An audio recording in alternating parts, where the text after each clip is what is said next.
With your eyes closed, attention between the eyebrows, let these mantra vibrations go deep into you. Just get soaked with these mantra vibrations. It will improve your health, your mental peace and spiritual awakening.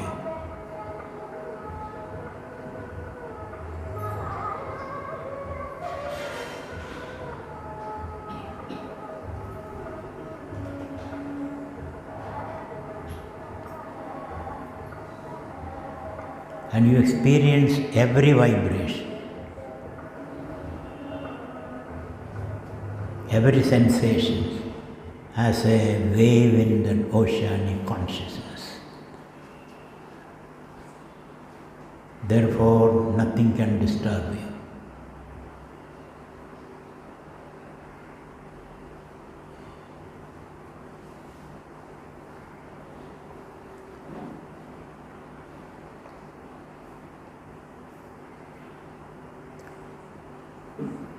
We have seen another version of yajna.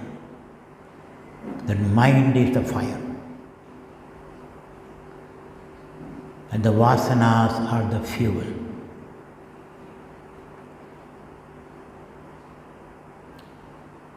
And the sensations that the five sense organs bring and pour into the mind is the ghee.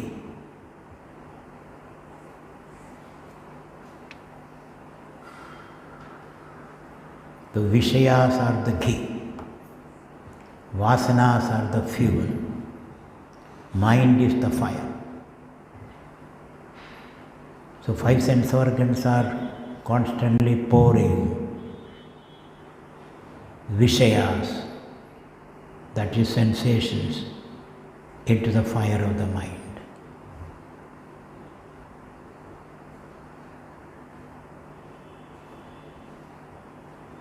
So as you experience the world of Vishayas, they create vrittis in the mind.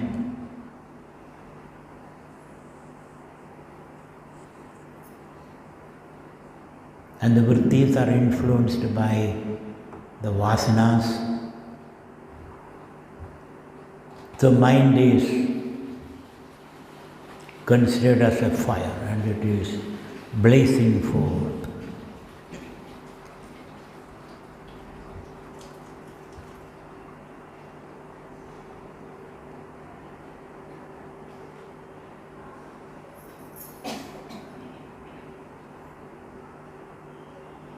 And this yajna is going on.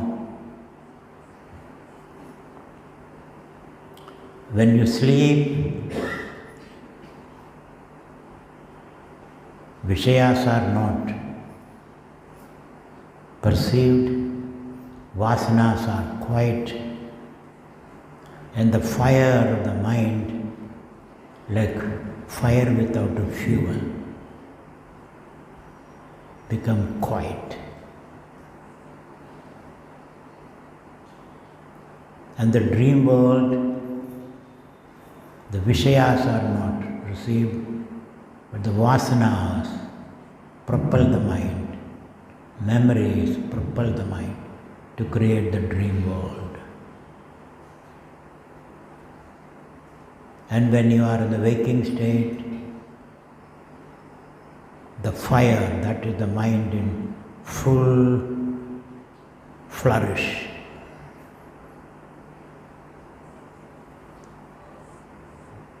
Or fully ablaze.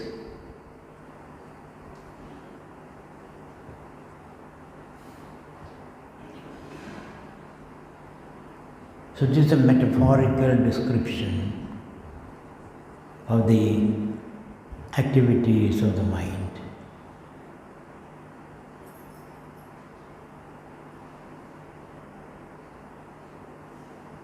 The mind, which is the seat of emotions,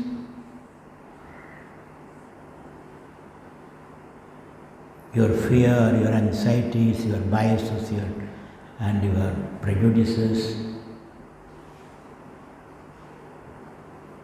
they all influence your perception of the world and you respond to those perceptions.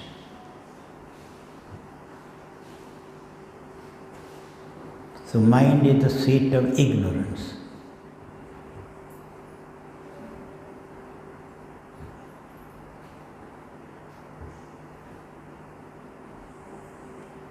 We have seen mind is nothing but words and images.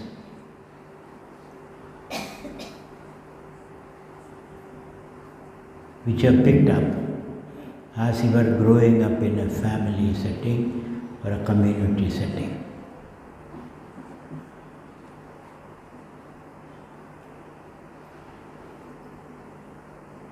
And hence education becomes very important. The raw impulses are to be disciplined.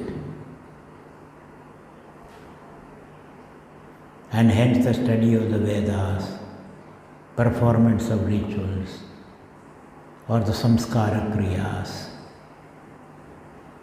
So thus you are able to socialize the raw animal impulses.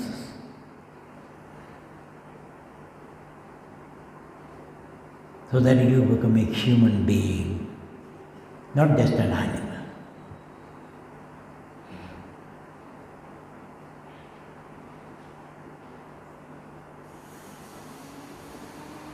The purpose of education is that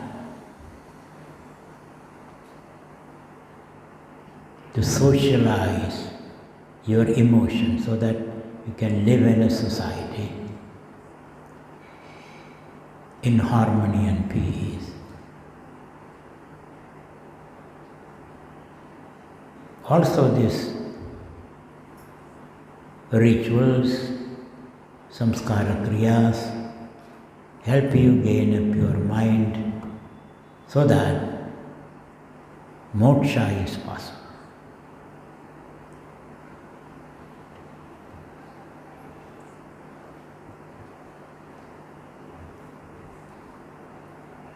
So the manomaya kosha, annamaya kosha, pranamaya kosha and manomaya kosha, they are progressively subtler and more pervasive, meaning pranamaya controls the annamaya, manomaya controls the pranamaya, manomaya is subtler, more pervasive. So tasya yajureva shiraha vrikkachina pakshaha samuttara pakshaha adesha atma adharvangirasa pucham pratishtha. These are the cultural markers.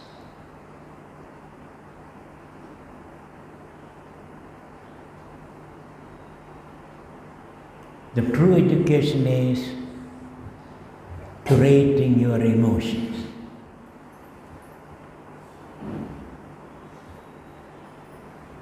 Your emotions are to be curated or disciplined, otherwise they run wild.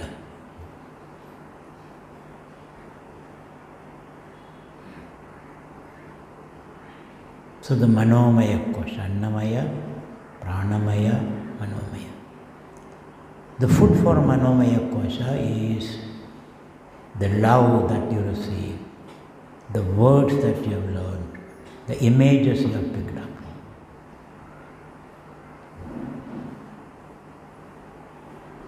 The books you have read or read to you, the stories you have heard, all these are food for manomaya.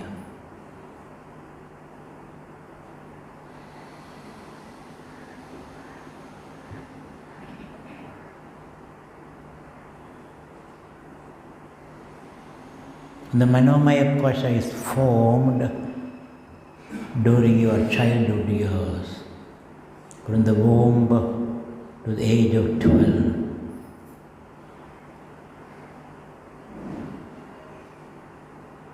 When the hormones start kicking in and you develop a deeper feelings, emotions. A separate identity than the parents.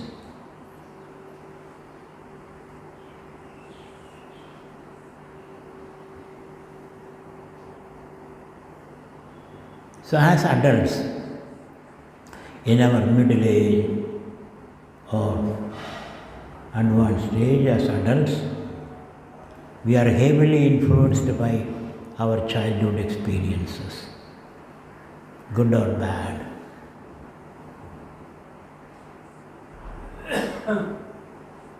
And 90% of your mind is that dominated by those 12 years.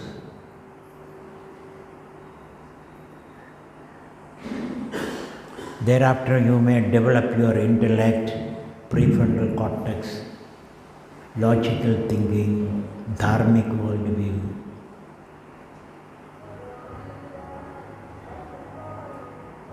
But all those logical activities are influenced by the childhood experiences.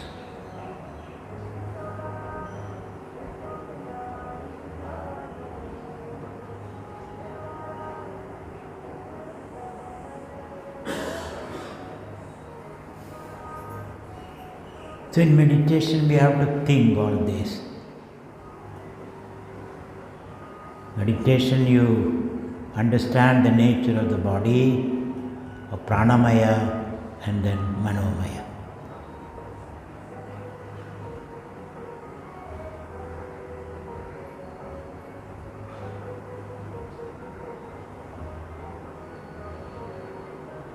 So our identification with the manomaya makes us a highly emotional person.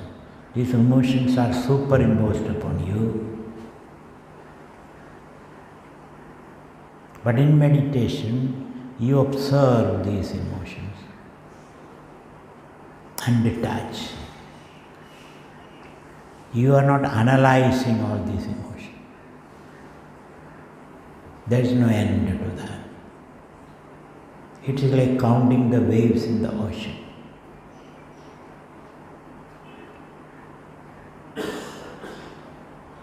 You can keep on counting till the cows come home.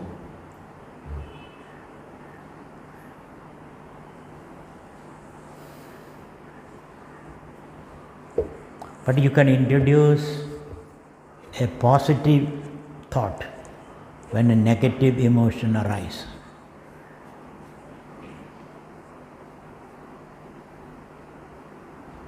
Or try to understand the genesis of those emotions, negative emotions.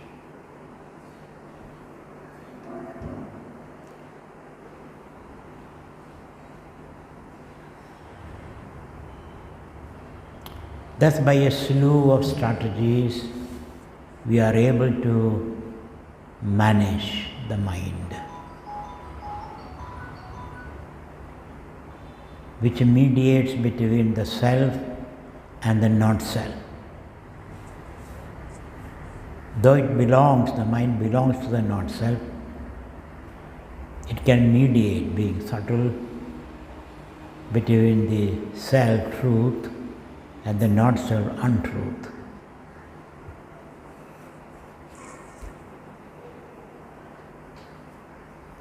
Untruth does not mean it doesn't exist. Untruth means it keeps changing.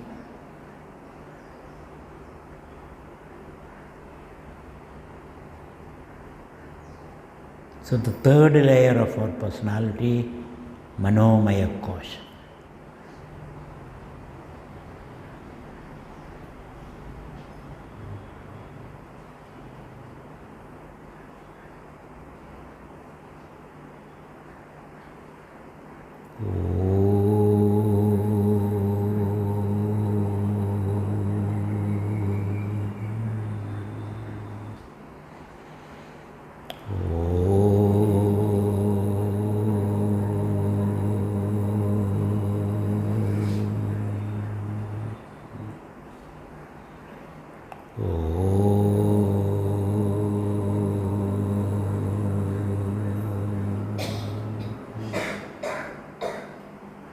Shanti, Shanti, Shanti.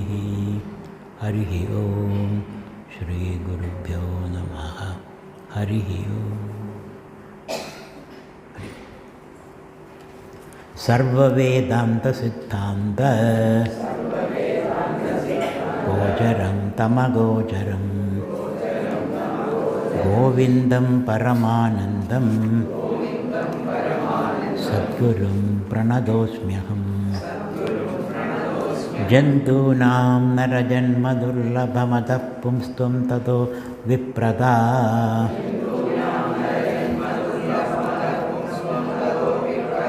Tasmad Vaidika Dharma Marga Varada Vidvatvamasmat Param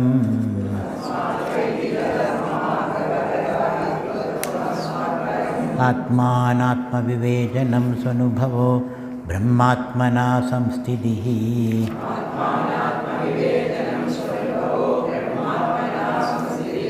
Tirno Shadakoti Janma Sukritei Punnir Vina Lebhyade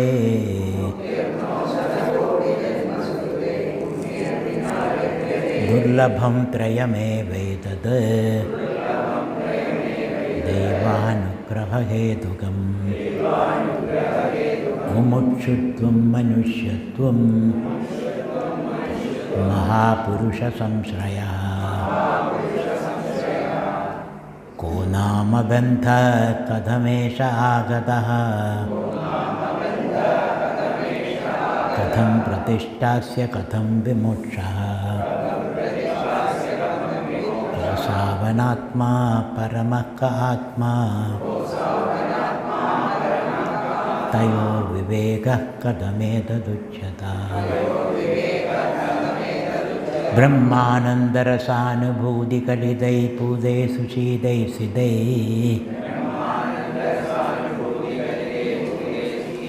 Yushmadvakala Shujidai Sudisugai Vakyamrudai Sejaya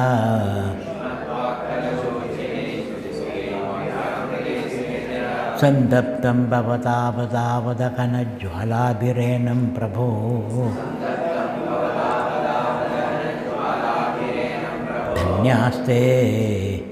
Dhanyaste Bhavadikshanakshanagade Patrikruta Svikruta.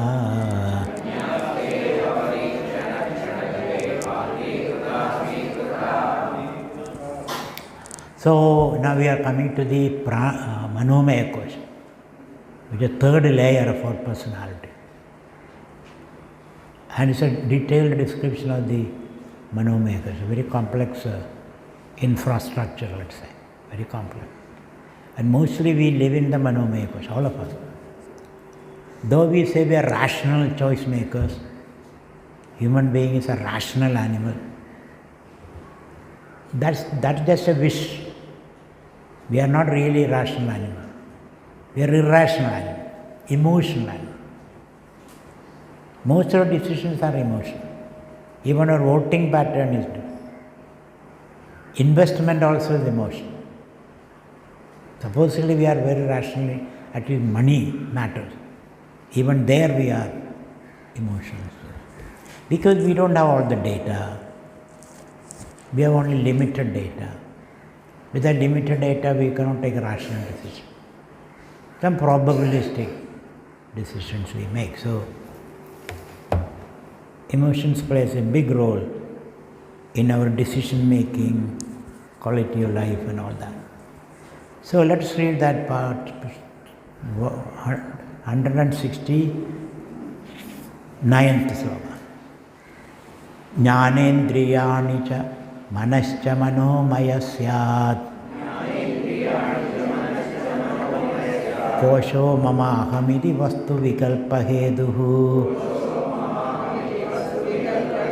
samjnadi bheda kalana kalito baliyan tatpurva kosha manupurya vijrumbhadeyaha. So Manomaya kosha being subtler fills the Pranamaya kosha. It influences the Pranamaya kosha.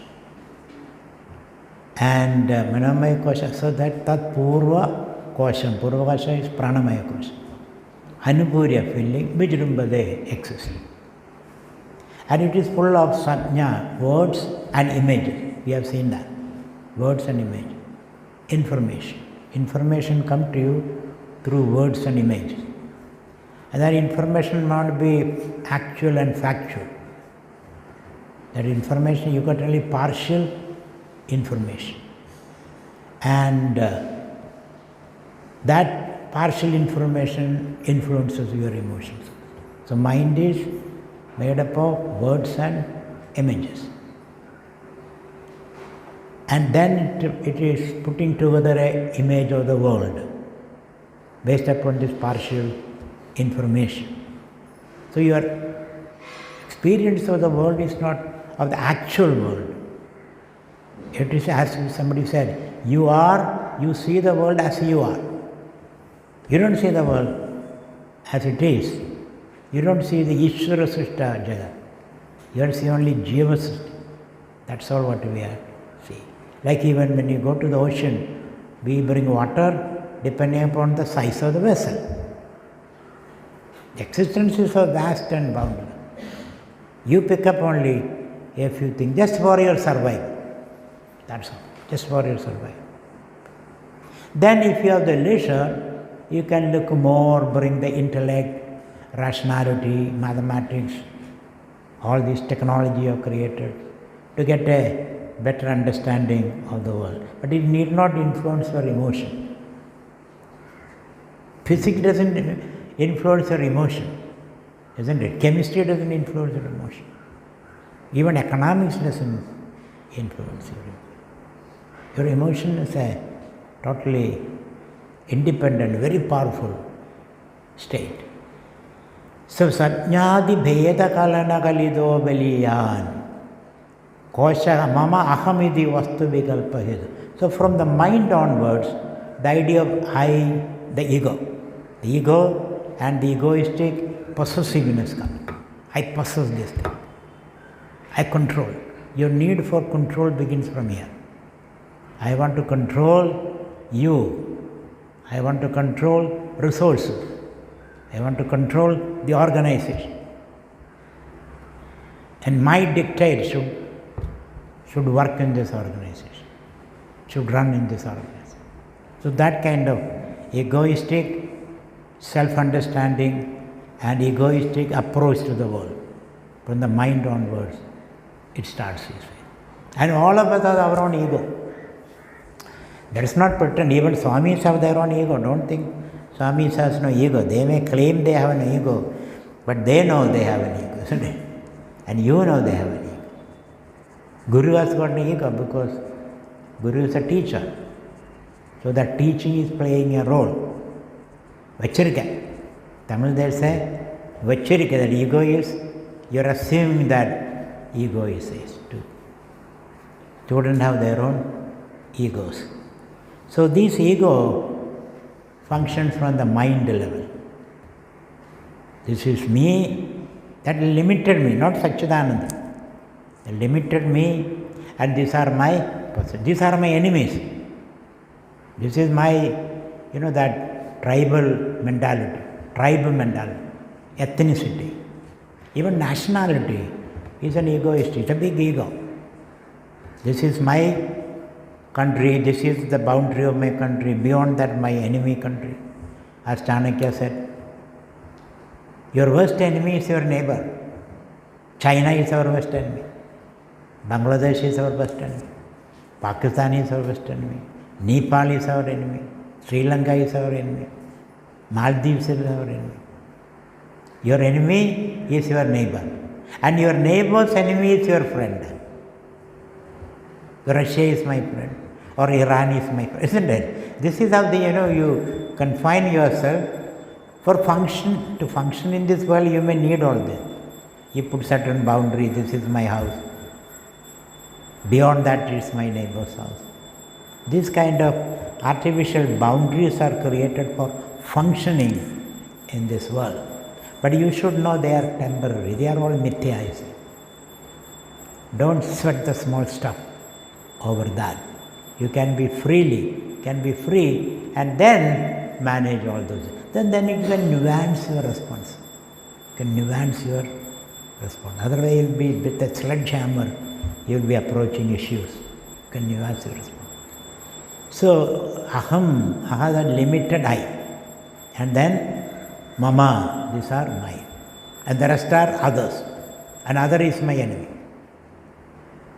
And my enemy's enemy is my friend. It goes on like that. So, mama ahamidi vastu vikalpa hedu. Vastu means, you can say the vastu can be the truth also. The truth is misunderstood in many ways or explained in many ways. Egam satvipraha bahuda vadandi. Agnim yamam madharishvanama. Truth is one, but you take different snapshots of the truth, depending upon where you are. Then you may create a collage also of the truth. Like the 5 blind men trying to find out the nature of an elephant. 5 blind men of Hindustan, you say. So one touches the tail of the elephant, blind man. Another touches the trunk of the elephant, another the back of the elephant, third is the ear of the elephant. And all of them come together and they are trying to discuss. The man who touched the earlobe of the elephant, you say elephant is a winnowing bag, winnowing basket, let's say. And who touched the tail, you say elephant is a broomstick. The trunk or the leg of the elephant is like a pillar. The trunk elephant is like a rope. Isn't it? So this way, they took different snapshots of the elephant, depending upon whatever they saw, whatever they touched. And all of them sit together and create a consensus. Let us say elephant is a combination of all this. What is the combination? Elephant is a combination of a broomstick, a winnowing bag, and a pillar or a wall. Do you get an idea of the elephant? You have to see the elephant. This kind of partial ideas and then putting them together doesn't make you see the true elephant. There's a biology professor, expert in biology, especially study of bugs. So the student want to play pranks with the professor. The student, what they did, they took the head of one bug and the wing of another bug, the body of a third bug. These are different bugs. Put them together. Professor, tell me, what is this bug? Professor looked at it and he said, this is humbug, he said. This is humbug. This has no meaning at all, he says. You put together several things, you don't see the truth. Similarly, we may not see the truth. We are only picking up partial things and trying to put together and say this is the truth. Still, you're far away from the truth. And we have seen the real truth is the I. Because that's the only thing which doesn't change. And to know the true meaning of the I, we have to study the scripture. The scripture says your nature is Satchidanandam. That is how we proceed in our inquiry. Our methodology of perceiving the truth is through the scripture, he says. By our own sense organs and mind and brain is incapable of knowing the truth in its fullness. So, that humility we must have. So, jnanendriyani cha manascha manomaya syadu. So, mind is a combination of 5 organs of perception and emotion. Together constitute the mind. And this beautiful imagery of the mind as a yajna. Mind is the fire, sense objects are the ghee, clarified butter, vasanas are the fuel, isn't it? In any homa we put clarified butter and the twigs. Twigs means a little pieces of wood or coconut shell, we put that. So that is the vasana. and Vishayas are the ghee. And together, the Manomayagni, Jajvalyamanaha, they flare up. This is what is happening to us. So everything is in the mind. According to this rendition, everything is in the mind. You only see what's happening in the mind, the theater of the mind.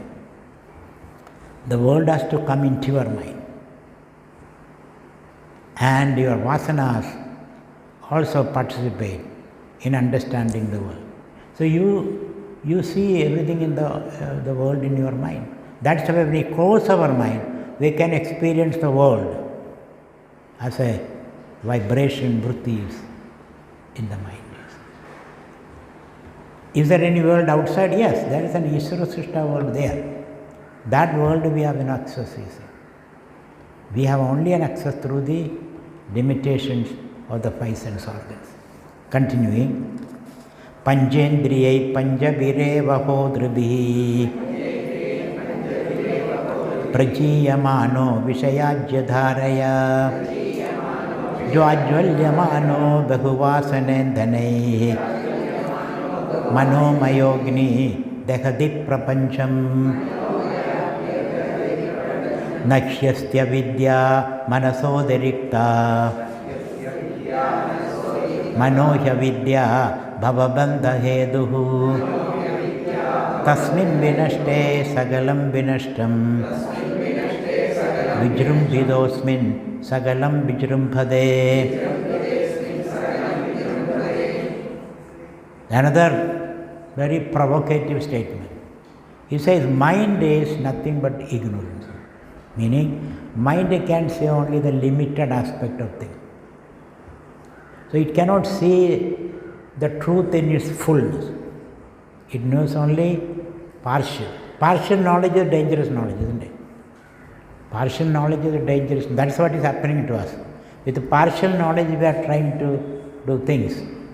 And then whatever we do is only, we are doing things in a wrong way, he says. Whatever we do create more problem. In the name of solving the problem, we are creating more problem. Because our knowledge is limited. So, manaha, all that the mind knows, only partial knowledge, avidya. It doesn't have any insight about the Atma. It is always extrovert. Paranchikani vadana swayambhuhu tasmat parang pasyajinandaratman kaschid dhiraha pratyegatmanam ekshadda avrutta chakshuhu amruduttam icchanna. Mind is always extroverted. It is only when the mind is pure, balanced, mature, it will get an insight into the self. So, manaha nakhyastya vidya manasodarikta. Mind is nothing but ignorant. Ignorant means partial knowledge, not full knowledge. And with that partial knowledge is trying to figure out things and creates mistakes. So, nakhyastya vidya manasodarikta. Even now the world, the scientific world, technology and all that, we are trying to solve problems, but in the process we are creating more problems. The development, let's say. With the help of technology, scientific knowledge, you are able to change things and to suit your purposes. Enormous goods and services are produced. People are consuming them. And in the process, all kind of problems, isn't it? Health issues, environmental issues, inequality issues, violence. Now toddy, the liquor shops are all over. I read in the newspaper, people after drinking they are fighting with others on the road. Nobody can walk safely.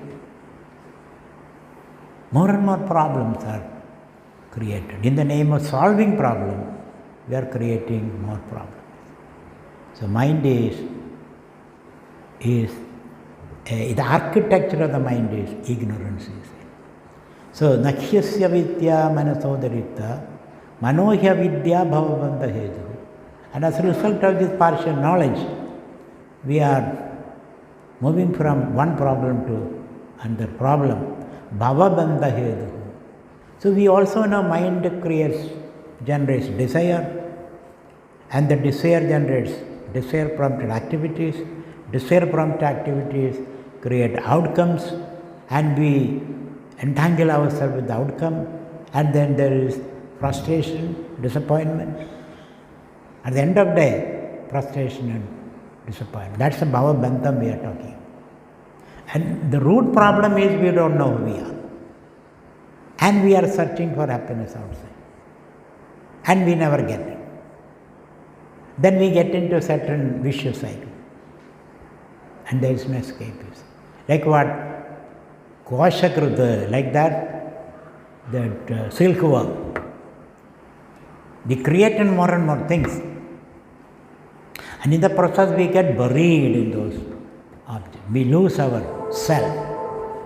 We lose our self in the process. So, tasmin vinashte, therefore you have to end the mind, you say. You have to end the mind, meaning end ignorance. That's what is meant there. How do we end ignorance? Know who you are. How do I know who you are? Study the scripture. But I studied the scripture, no change, because you didn't have a guru, you say. So with the help of a guru, study the scripture, know who you are, end the ignorance, then life becomes a smooth experience. I did all this, nothing happened to me, isn't it? I have a guru, I studied scripture, I studied Bhagavad Gita, Upanishad for the last so many years, I have been doing and no change in me. Then the guru will say, you don't have to change. Give up the desire for change. When you give up the desire for change, then you become the change. You are the change. You don't have to become Brahman, he said. Why? You are Brahman. That's a big consolation. In spite of all my efforts, nothing happens to me. Then you go to the Guru. Guru says, don't worry. Don't worry. You cannot unbecome Brahman, he says. You cannot unbecome Brahman. You are, there is no becoming or unbecoming. Najayade mriyade va kadajid nayam bhutva abhavida vana bhuyaha. You cannot become and you cannot unbecome. That's a great consolation. I am Brahman. I don't have to become, I cannot give up being Brahman. No choice. It's a choiceless status of ours. That is our final consolation. Finally, nothing works. You say, I don't have to become Brahman. I am already Brahman. You don't have to do anything to become Brahman. If you do something to become Brahman, you will unbecome Brahman. So there is nothing. So, Nitya Siddhatvada. Nitya Siddhatva. Siddhasya Siddhi. It is a gain which is already there by knowledge. Yoga Siddhasya Siddhi. Praptasya Prapti. Not Apraptasya Prapti. Continuing, Sushupti Kale Manasi Praline Naivasti Kinchit Sagala Prasiddhe Ado Manak Kalpida Eva Pumsaha Samsare Dasya Namastu Dosti. So like in Sushupti, mind is calm in dormant state. Then you don't experience the world, there is no suffering for you. So, no, okay, then let me go to sleep all the time. You cannot sleep all the time. But sleep is an indicator. But there is no world, there is no identification with anything, and you are very happy. So what it indicates is, your happiness is not from Vishayas, your happiness from the Atma. That's what is indicated. Sushupti gives a great experience for you. And you can create knowledge out of that. In the Sushupti, there is nothing, but I am very happy. And death is a long Sushupti. So you are not afraid of death also. Death is only shoving off the body, sloughing off the body, like a snake sloughing off its dead skin, and the snake comes out resplendent later. Similarly, you shuffle off the body, shake off the body, and the Atman remains pure. So you are not afraid of death also. That does not mean you should commit suicide. No, I am not afraid of death. So let me jump from the 7th floor. No, don't commit suicide. When you know I am immortal, the body is mortal, when you know that and live in that, you may live longer also, because there is no stress anymore. So you may live your full lifespan, which is 120 years. So your shelf life is 120 years. But we abuse our body, we eat wrong things, we smoke, we drink. As a result of that, you abuse the body left and right. That's why by 70, earlier people used to die at the age of 30. Now it is 75. So you got another 30 years, isn't it? More. But because of wrong lifestyle, the 30 years is prolonging your suffering only. So you must prepare for living 120 years. And you can live 120 with the perfect cognitive capabilities, perfect movement, kinetic skill, cognitive skill, emotional skill. You can live 120 years. Gandhi wanted to live up to 120 years. He said, I will live up to 120. But somehow or other somebody shot at him and his life was cut short. Otherwise, I am sure he would have lived up to 120 years. And there are still people living in Japan and some northern part of Pakistan, people live 120 years. This is possible when you know you are immortal. Your spirit is immortal. The body. So the spirit can create energies. You can access to the spirit. Energy then become molecules, atoms, molecules, tissues. You can create generate new neurons. Generally people believe we have fixed number of neurons and we use it up. That's why by 60 you are hard of hearing, memory is lost, you don't remember people's names. All those things happen because of the loss of the neurons. But spiritual people can regenerate new neurons. Neurons can be created. The spirit can become atoms and molecules and cells and neurons. Possible. Experiment with this. Spiritual person, you have to experiment like this. How can I create my health? How can I live longer? How can I be not just living longer as a zombie. You have to live longer with the capacities, without losing your capacity, cognitive, emotional capacities to be made. And kinetic means movement. That also we should generate. So the Sushupti is a good example for us, where we are close to the Atman, away from the world, away from your memories.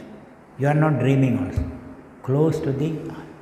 So when we emerge from Sushupti, we are so energized, isn't it? Fresh and energized. I can take on the world now. But if you don't get sleep, you are utterly exhausted, confused, puzzled. So Sushupti is an indicator of the nature of Atman. Continuing. Vayuna niyade megha punastenaiva niyade manasa kalpyade bandhaha mokshastenaiva kalpyade. So mind creates the sense of bondage and later mind removes the sense of bondage. Maneva manushyanam karanam bandha mokshayo. Mind can misguide you, mind can guide you also. Both the mind. So mind is a mediator between the spirit and the material world. Mind is subtle matter, but it can mediate. Continuing. So therefore, tell your mind, don't misbehave. Don't misbehave. Don't try to confuse me. For that you have to stand apart from the mind. Observe the mind and discipline the mind. Continuing. Dehadi sarva vishaye. Dehadi sarva vishaye parikalpya ragam. Badhnaditena purusham pashuvat gunena. Vairasyamatra vishavat suvidhaya paschad. Enam vimojayati tanmana eva bandhad. Dehadi sarva vishaye parikalpya ragam. Badhnaditena purusham pashuvat gunena. Vairasyamatra vishavat suvidhaya paschad. Enam vimojayati tanmana eva bandhad. Padachedam. Dehadi sarva vishaye parikalpya ragam. Badhnadi tena purusham pashuvat gunena. Vairasyam atra vishavad suvidhaya paschad. Enam vimojayadi tad mana eva bandhadi. So, dehadi sarva vishaye parikalpya ragam. Raga means attachment, desire. Desire and the resultant attachment. An expectation. So you expect something from the body. And you are attached to the body. You desire the body. So deha and then pashu, then graham and wife, children, all that. All are related to deha. Dehadi sarva vishaye. Why vishaya vishanodi? It can bind you. Dehadi sarva vishaye. Parikalpya ragam. You are desiring. Ragam means desire, attachment. Why you are attachment? Because you think you are incomplete without them. You are incomplete without them. You are already incomplete. Then you need more things. And you attach more things. And the more you attach, the more incompleteness you feel. More exhausted you feel. So, dehadi sarva vishaye parikalpya ragam. Badhnaditena purusham. By that raga, you are bound to that particular object. Without that object, you will feel empty. So, dehadi sarva vishaye parikalpya ragam. Badhnaditena purusham. Pashuvat gunena. Like a cow is tied to a pole by a rope. The raga becomes the rope. Vishya becomes the pole, post, where you are tied. And you are running around that like a cow all the time. Running around your spouse, your children, your house, your name, your fame, your enemy. So, Pashuvad Gunena. So, Pashu, Padi, Pasham. Padi is the Lord. Pashu is you. Pasham is the rope. So now we have to tie to the Lord, not to the object. Object will cheat you. The Lord will protect you. So, Badhnaditena Purusham Pashuvat Gunena. So, you analyze, why are you suffering? That's a very important thing. You are not supposed to suffer, but we are suffering. Who causes that suffering? What is the source of that suffering? You are not supposed to suffer. So the Rishi is analyzing. She doesn't understand. Why are you suffering? The source of suffering is desire, he says. And my definition of desire here is desire for happiness. All other desire is okay. Desire for a house or a car or a computer or a one more spouse, all that is okay. But don't expect any happiness out of this, you see. Happily you can desire anything. But if you desire for happiness, you are in trouble. That's why Bhagavan says, Arjuna says, Sthita prajnasya ka, don't we chant it every day? Sthita prajnasya ka bhasha samadhistasya keshava sthitati kim prabhasheda kim asida brajeda kim. Who is a sthita prajna? A person who got study wisdom. Prachahadi yada kaman. One was given up all desire. All desire. But the mother of all desire is desire for happiness. That's why Atmanyeva Atmana Tushtaha. When you give up your desire for happiness, you abide in yourself. Atmani Atmana Tushtaha. A quiet mind, you Atmani Satchidananda Atmani, you get established. To the prajnastha. So that is the key. So, Dehadi Sarva Vishaye Parigalpya Ragam Dadhanaditena Purusham Pashivat Vairasya Matra Vishavad Vishayeshu Subhidaya. Therefore, you Vairasyam detach, Vairagya. Don't expect happiness. Vairasya Matra Vishavat Subhidaya. Subhidaya means Sushtu Utpadya, you say. Sushtu Utpadya. Create that Vairagya. Detachment, non-expectation. Then there is no frustration. Vairasya matra vishvasya vidhaya sushtupati paschad enam vimojayati tanmaneva. Mind itself can liberate. So a desire-free mind is a liberating experience. A desire-struck mind, bitten by desire, it is a problem. The same mind can give you freedom as well as bind you into many things. Continuing, Vimojayati Tatmanayava Tasmat Mana Karanamasya Jando Bandasya Mokshasya Vavidhane Bandasya Hedu Malinam Rajo Gune Mokshasya hedu virajastamaskam. So now he is focusing the mind. Which aspect of the mind is the problem? Bandasya hedu malinam rajogunai. Mind by itself is sattva. Because all the sattva aspect, all the panchabhutas constitute the mind.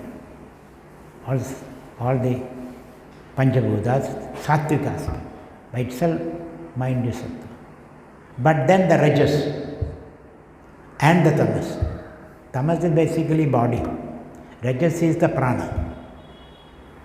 So the rajas and tamas influence the mind. And mind comes under the spell of the rajas.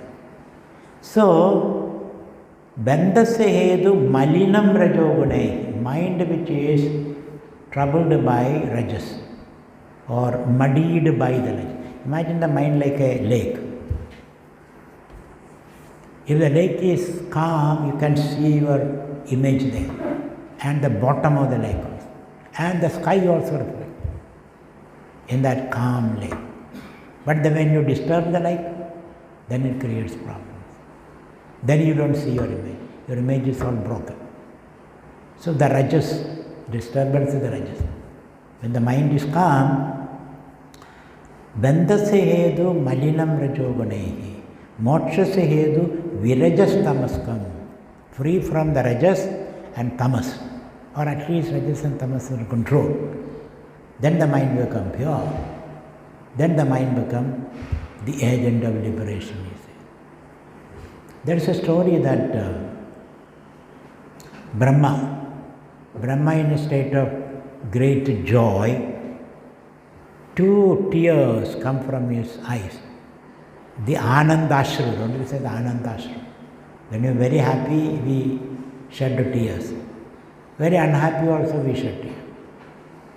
Unhappy tears will be saline, taste will be saltish. And happy tears will be sugary. You can try. Not happy sugar, tears will be sugary, the other is saline. So Brahmaji, in a state of happy, announced, shed 2 drops of tears, and it rolled down his cheeks, and he held in his hands, both hands. Then he contemplated. Then these 2 teardrops morphed into 2 beautiful young women. Suddenly, before Brahmaji could realize, they become 2 young women. And Brahmaji got scared.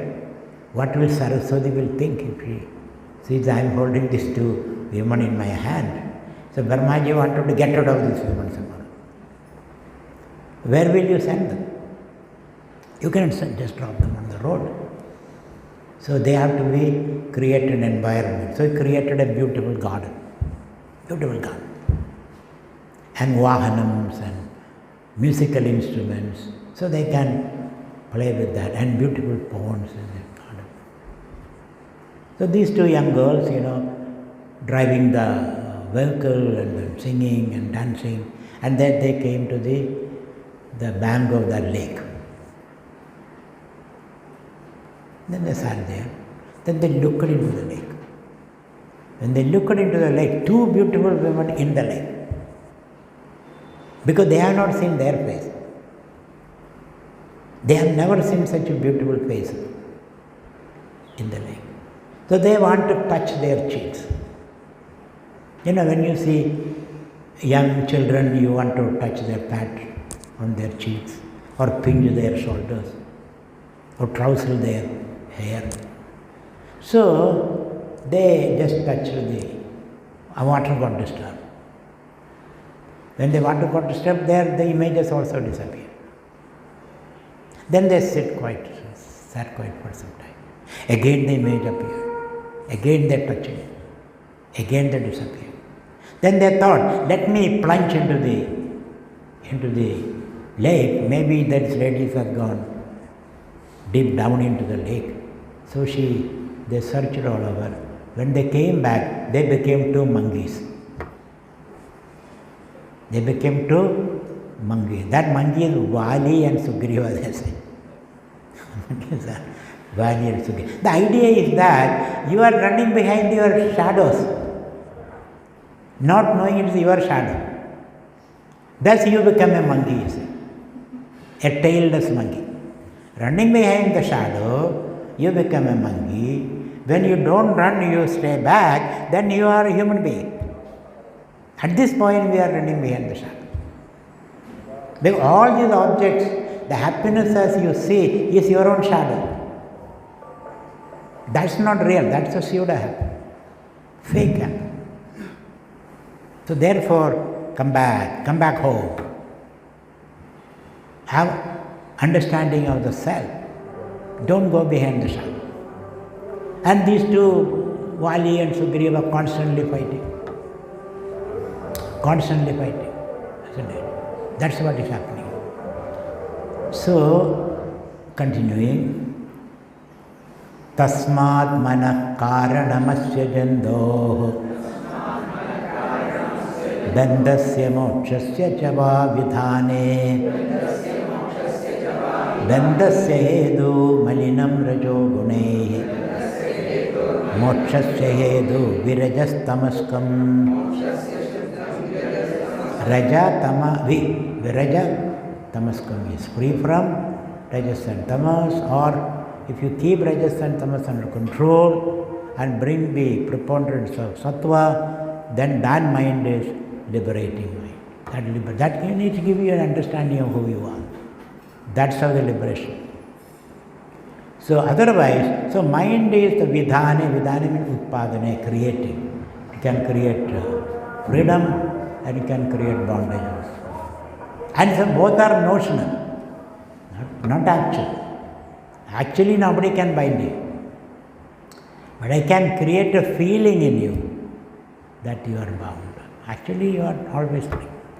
Nitya Shuddha Buddha Mukta Swarupatvada. I am eternally free. But I assume sometimes I am unfree. Maybe you are bored with the freedom, or sometimes you can bored with good things. You assume you are bound, but you are not really bound. Continuing. Viveka Vairagya Gunadiregad Shuddhatvama Sadhya Mano Vimukti Bhavatyado Buddhimado Mumuksho Tabhyam Dridhabhyam Bhavidavyam Agre Viveka Vairagya Gunadiregad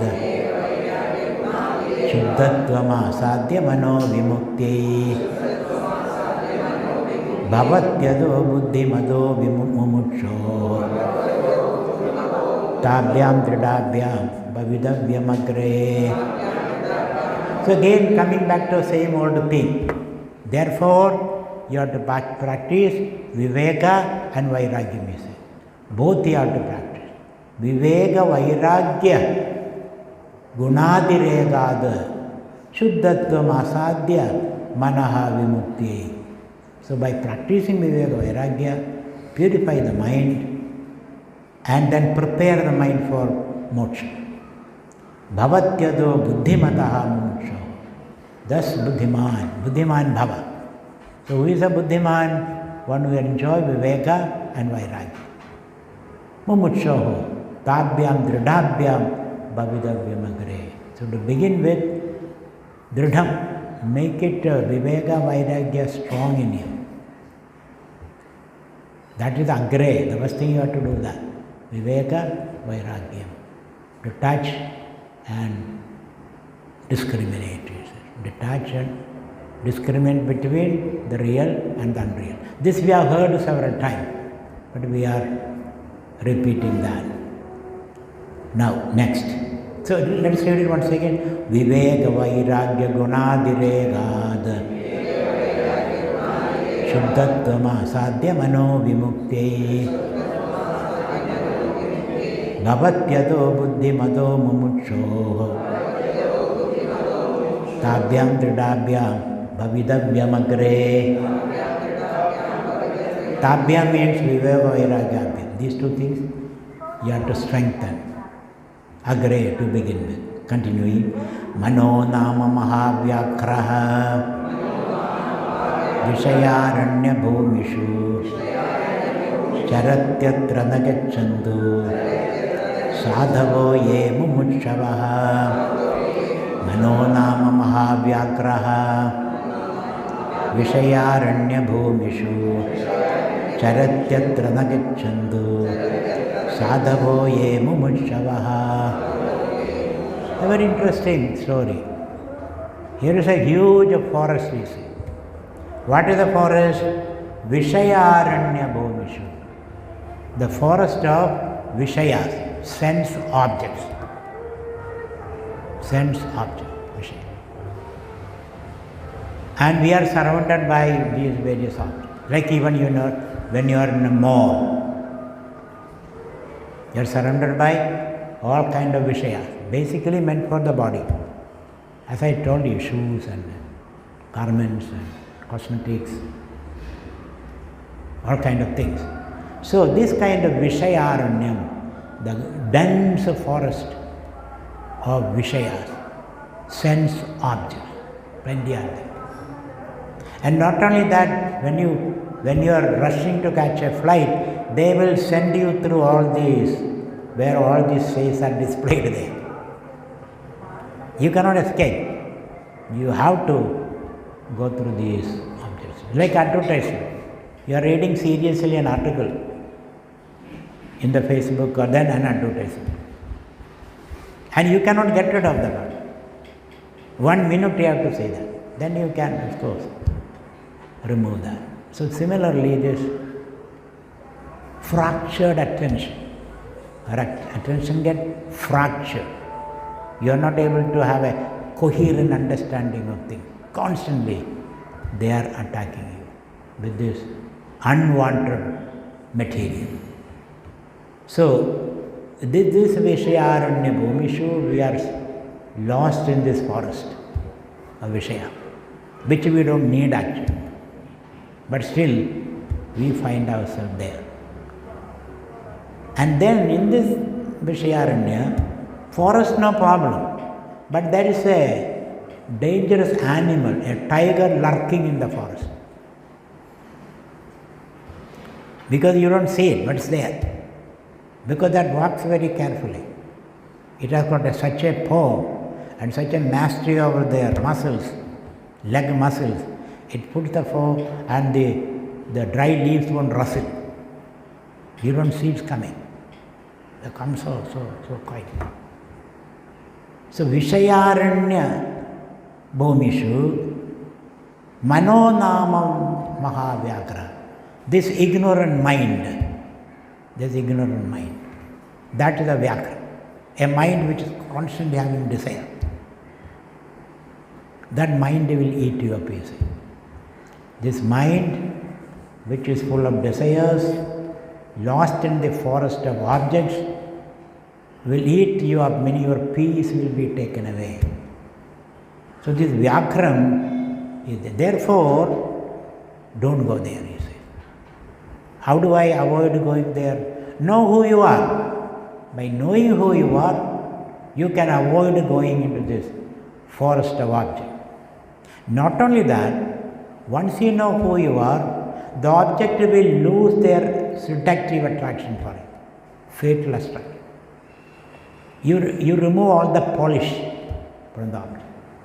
So Vishayam become Padartham, you say. They are just a Padartha. They are just an object. It doesn't have any attraction for you. And you take only what is absolutely necessary. Not more. Not more. So that kind of a discrimination, Viveka, is very, very. Otherwise, this ignorant mind, like a tiger, will pounce on you and tear you to pieces. So therefore, don't go there. Meaning, reduce the Vishaya into Padartha. It's an object. It cannot add anything to it, nor can it subtract anything. That kind of an understanding is very. So we say Mithyavalkaranam. Shankara says the objects has to be understood as Mithya, Mithyavalkaranam.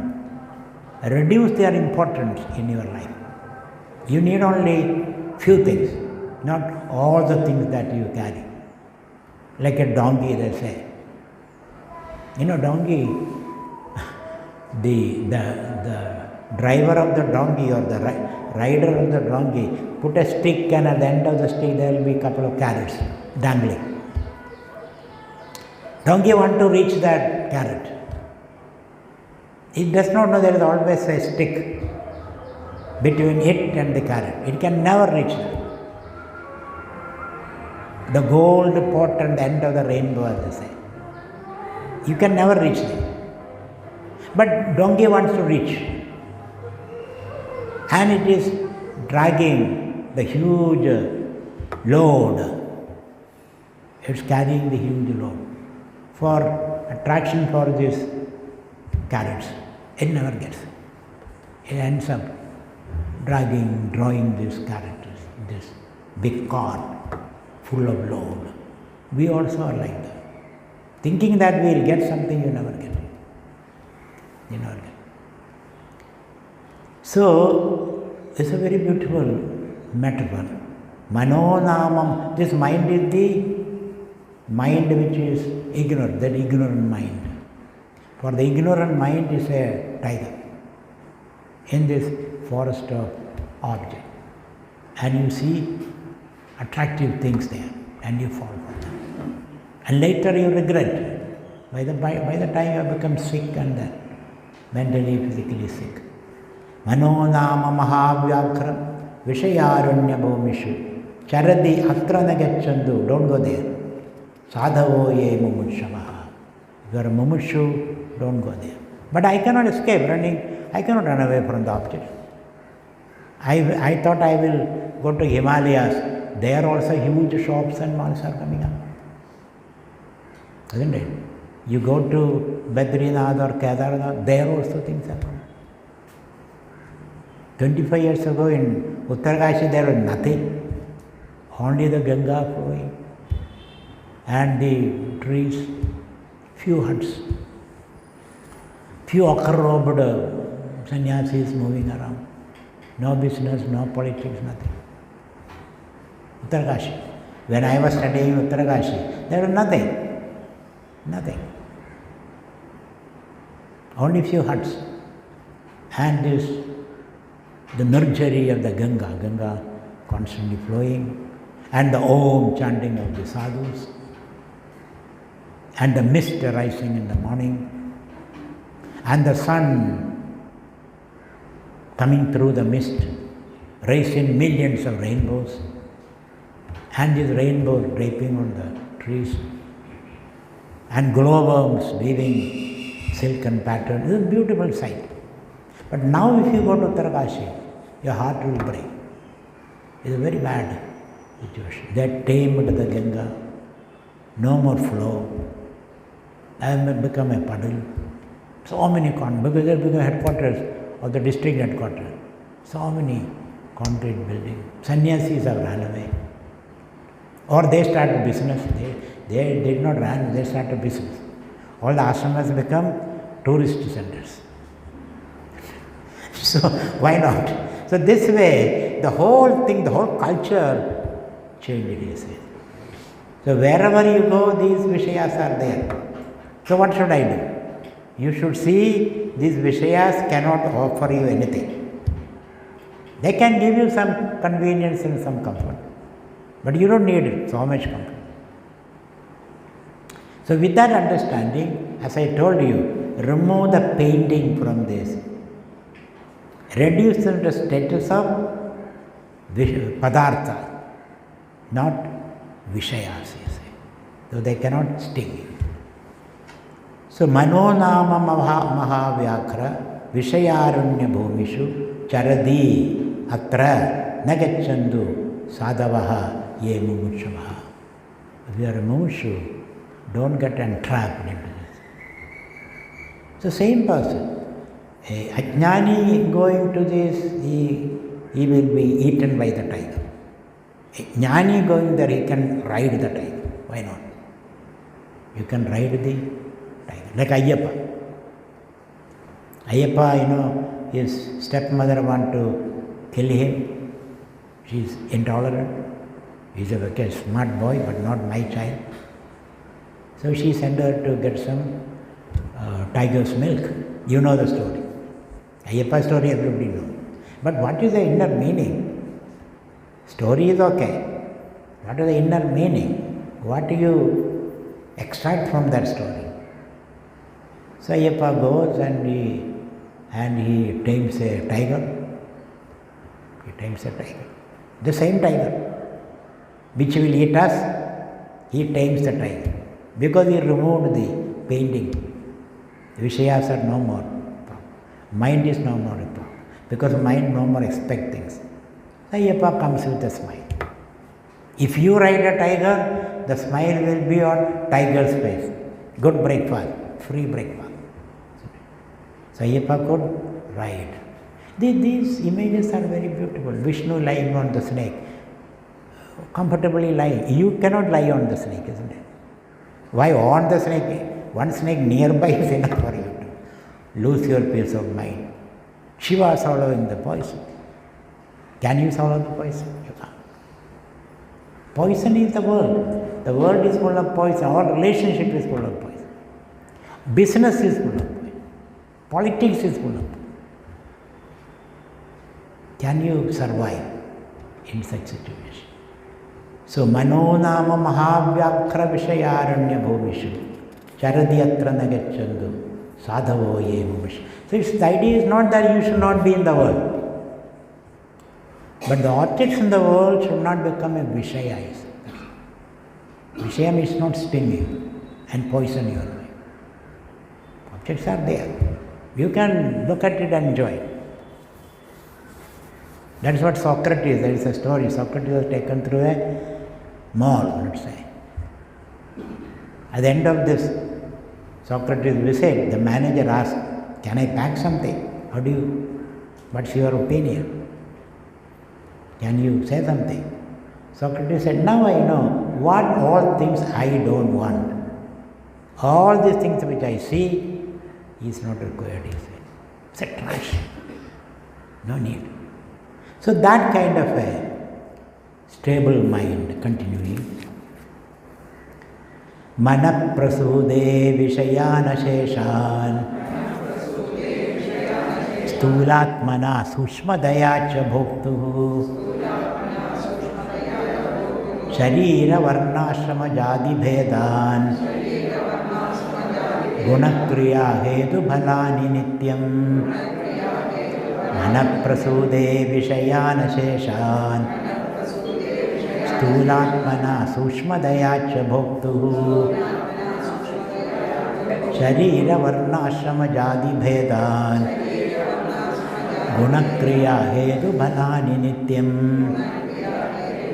So because of this desire for objects, thinking that that will make me complete, purna, complete, the mind creates this vishayas. Mind is painting this vishaya with certain attractiveness, you see. So mind is doing that, painting them. So, mana prasude vishayan asheshan. They are only padarthas, they are only objects, but they are not vishaya. But we give a value to them.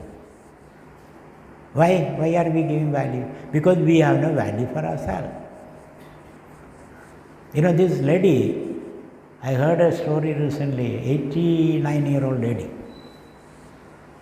alone, lonely, unhappy, miserable. Then a phone call comes. And they will find out these kind of people who are unhappy, miserable, lonely and all that. And a phone call comes. And talks nice thing. Oh, you are so beautiful. She is 90-year-old. And when you say I am so beautiful, yes. One man says me I am beautiful. You look very attractive. I heard about you. And they start a conversation. Every day their call comes. If that call doesn't come, he is waiting for that call. Waiting for the call. Call comes. After 1 year of this telephonic friendship, kind of romantic, it became romantic. Erotic.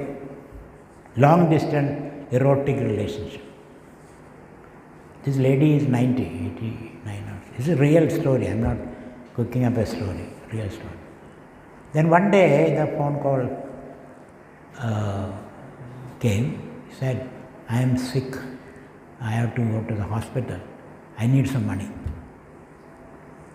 So she said, happily, she sent some, let's say, $20,000. $20,000, because in the US, one day is $10,000. $20,000. $10,000 means 8 lakhs of rupees. One day hospital. That's why all the US people come here for medical treatment. Damn cheap here, very cheap. So it is $20,000. Then he said, I have to stay some more time, another 20,000, another 20,000. So over a period of time, she sent $200,000 to this man.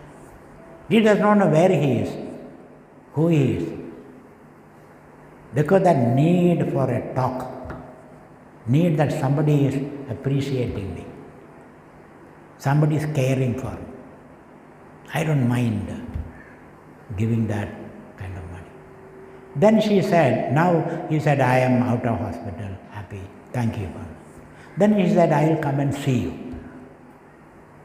This lady, I will come and see you. Where are you? Oh, I am in London. So I will come and see you in London. Thereafter, no phone call. Phone call ended. Because she comes and she may ask where the address. Such a person doesn't exist. He's a fake person. So of course somebody is calling her, but his identity is totally different.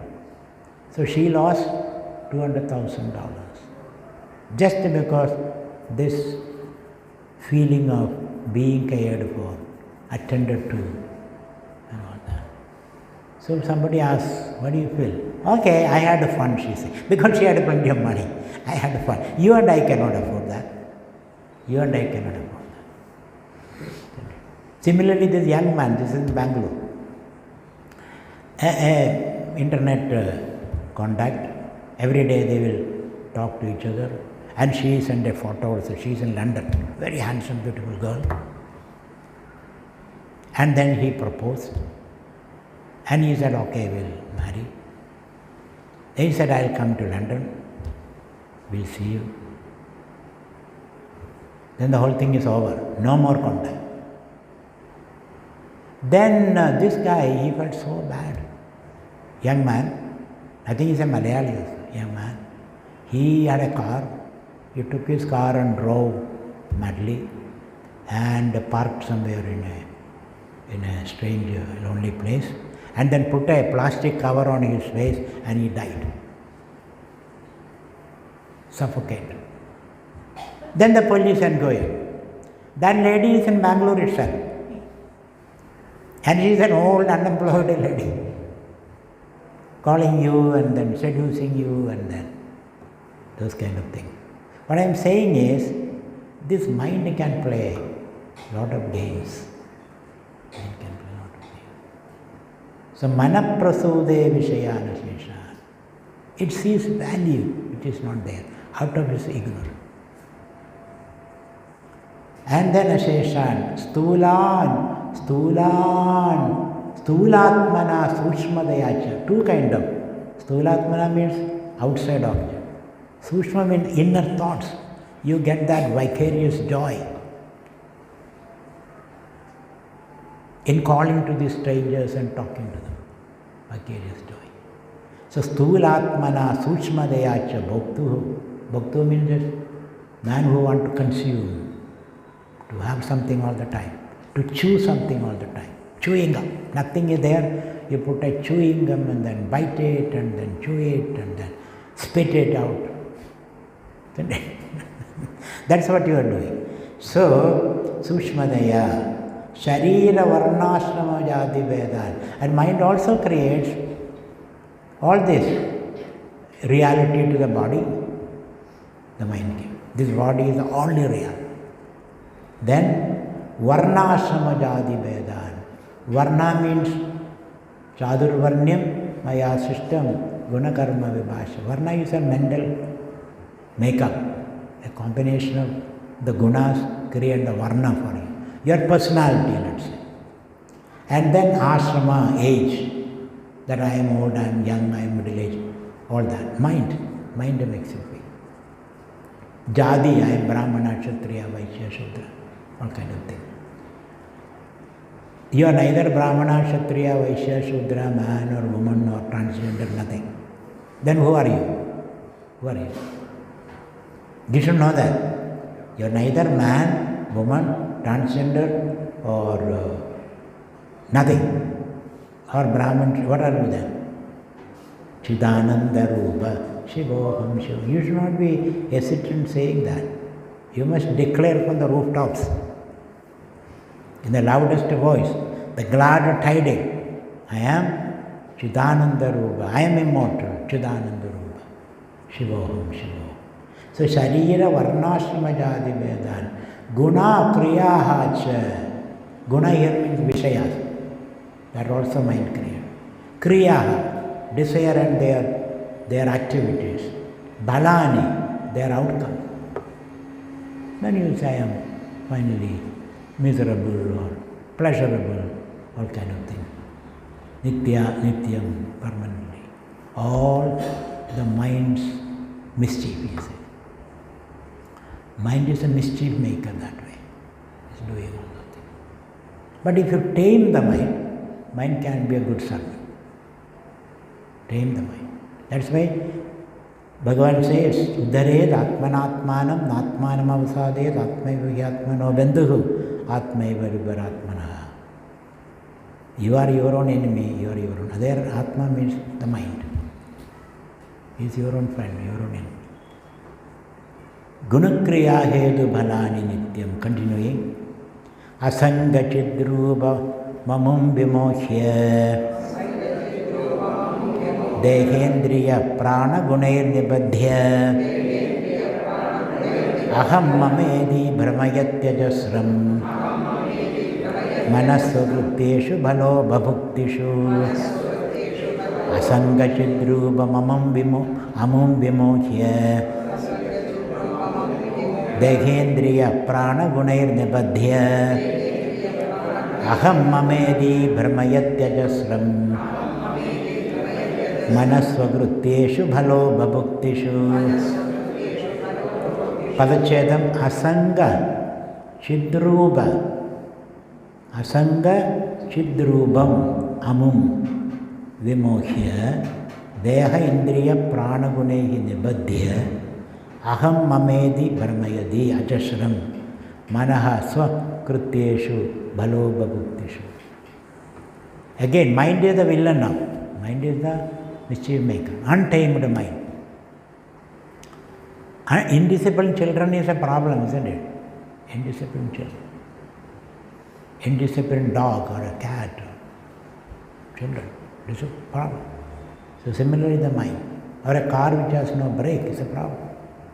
You jump into the car and you drive the car in high speed, then you realize it has no brake. Then you are in trouble. So this mind, asanga chidrubam amum vimohya, you say. Amum means atmanam. Asanga chidrubam amum atmanam vimohya. Deluding this atman. This is a great work. Atmani, you're like the cloud covering the sun. Similarly, the atman, which is all pervasive, pure consciousness, this mind, the little mind, can cover the Atman, he says. So, asanga chidrubam, Atman nature is asanga, detached, all pervasive, pure consciousness, chidrubam, amum atmanam vimokhya, deluding it, covering it, and then projecting something else. Dehendriya prana gunehi nibadhya. Then you get attached to, bound to Deha, Indriya, Prana, Gunehi. Deha means body, of course. Indriya, 5 sense organs, organs of action. Prana, 5 pranas. Guna, Vishayas outside. So, you are bound to this kind of thing. Forget your natural self. So, Deha, Indriya, Prana, Gunehi, Nibadhya. How do you get bound by that? This is me, I am the Deha, I am the Prana, I am this. And these Vishayas are for me. Aham mamedi nibadhya, he says. Aham mamedi, he says. Aham mamedi brahmayadi ajasram. Continuing. This delusion is continuing, he says. This delirium, this delusion is continuing. And we are crying, we are laughing, we are ha ha, he, who, all that. Aham mamedi brahmayadi ajasram sadadam, all the time. Mana, so krityeshu bhalo babhuktishu. Mind is binding you to kritya. Kritya means your activities, desire prompted activity. And the outcome. Then you are not happy when the outcome. Is it not? I wanted to be the first rank holder in the university exam. You got it. Your photo came in the newspaper. TV people came. For 1 or 2 days you are very happy. Thereafter again, you go to a high, then you go to a low also. I had experienced that. You will not be able to hold on to that high. Vimohya. So the outcomes, you may get an expected outcome, still you are not happy. You become disappointed. At the top of the heap, you feel lonely. And you feel this is not a nice place. But you cannot go away from that place also, because you invested a lot in it. So you get stuck. No freedom, that's the idea. You don't feel free. You feel bound. You feel suffocated. Bhalo babhuktishu, continuing. Adhyasa yogat purushasya samsridihi adhyasabandhastvamuneva kalpidah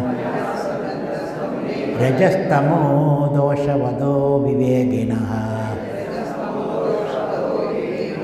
janmadi dukkasya nidanamedad adhyasayogat purushasya samsridihi adhyasabandhastvamuneva kalpidah rajastamo doshavado viveginah janmadi dukkasya nidanamedad. Padachedam adhyasa yoga, another kind of yoga. There is various type of yoga. Yoga chitta vritti nirodha, yoga karma sukhavishalam, samuttam yoga uchade. Then Shuddhi vipradivannatta yadastat nishara samadho vajala buddhi yoga. Dukkha samyoga viyoga yoga. Pachyame yoga. Many type of yogas are there. Here is another yoga. Yoga means union. Adhyasa yogam. You are united with adhyasam. Adhyasa means superimposition.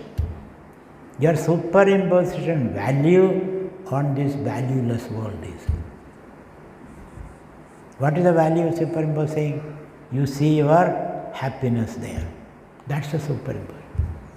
This is what you are doing. This is called adhyasa. So you are under the spell of adhyasa. That's our problem. Adhyasa is the problem. Seeing values which are not there. Don't you say all that glitters is not gold. All that shines on the seashore is not silver. You know, when you are walking on the seashore, there is something round there, and you took it thinking it's a silver coin. Not a silver coin, somebody spit. Isn't it? So always we make that mistake. So adhyasa yoga, purushasya samsruti, that's your problem. Then you pick it up, then you curse yourself, and the person who spat, he curse him also. I should not have come here. I will never come here. But you go somewhere else. This is adhyasa yoga purushasya samsruti. Samsruti means from pillar to post you keep on moving. You are unhappy here, you go there. You are unhappy there, you go somewhere. You are unhappy with this person, you go somewhere. You are unhappy with this guru, you go to the mother guru. And gurus are galore, isn't it, this day? Oh, plenty of gurus are there. So you can always go from one guru to another guru. This guru you are unhappy, that guru you go. That guru also you are unhappy, you go to third guru. Then finally come to the same old guru. This way you keep on moving from pillar to post, you leave no stone unturned, he said. East to west, north to south, up and down, keep on moving. So, adhyasa yogat purushasya, because you are seeing non-existing things. When you go near, you see it's not that. Then you go somewhere. So, adhyasa yogat purushasya samsruti, adhyasa bandhaha tu amuneva kalpidaha. Amuna means by this mind. This mind is, ignorant mind is misguiding you all the time. Amuna eva kalpidaha. And what is the material or technology with which mind does that? Rajaha, tamaha, rajas and tamas, doshavadaha. The mind and the spell of rajas and tamas. Tamas, avaranam, rajas, vichya. Aviveginaha, for the stupid person. And as a result of janmadi, you are constantly searching for something. So you move, leave this place, die, and move to another place, birth. Then you die to that, another place. This way, from birth to birth, you keep on moving. So, janmadi dukkasya nidana vedana. This is the ground karana nidana. This is the ground for this constant movement from one to other. Constantly we are in place. Then you change your name also. Change your name. I know one, every time he writes a new name. A new name. So this way, you change your name, you change your style, hairstyle. You get bored with your hairstyle. You go to the salon and then change your hairstyle. Your name is changed. Constant need for changes. And then you can physically aggressive also. Change your color. That great singer, I forget his name, Michael Jackson. He was unhappy with his complexion. He was dark. He was a African American. He is dark. And he is moving around with white people. So he wanted to change the color of the skin. Injections and this and that. And finally he died, a young man, because of this too much interference. So this need for change of the name. So you say this guy met somebody in the garden. So he says, Paul, you're completely changed. Your hairstyle changed, your appearance changed, your profession you changed. Paul. So Paul says, sorry, I am not Paul, I am John. So therefore, you change your name also. Everything you can change, you say. So this way, Rajastama doshavadaha vivekinaha janmadi dukkasya nidanameda. So manavaha means manavam kamayade iti manavaha. You are not seeking anything new, you know that everything is old wine in the new bottle, only the label changes. Nothing else is changing. It is same Triguna, same Panchabhuta, your body, my body. The same concrete jungle, this city, that city. Where you go, New York or London or Singapore or wherever you go, same concrete jungle. Nothing new in all this. So this craze for newness. Puraha evanava. Old is gold, isn't it? So he says, that's called manava, means ma navam kamayate. The new thing is only old wine in the new bottle. It's only name change. Continuing, Ata prahur mano vidyam panditas tattvadarshinaha yeneva bhramyade vishwam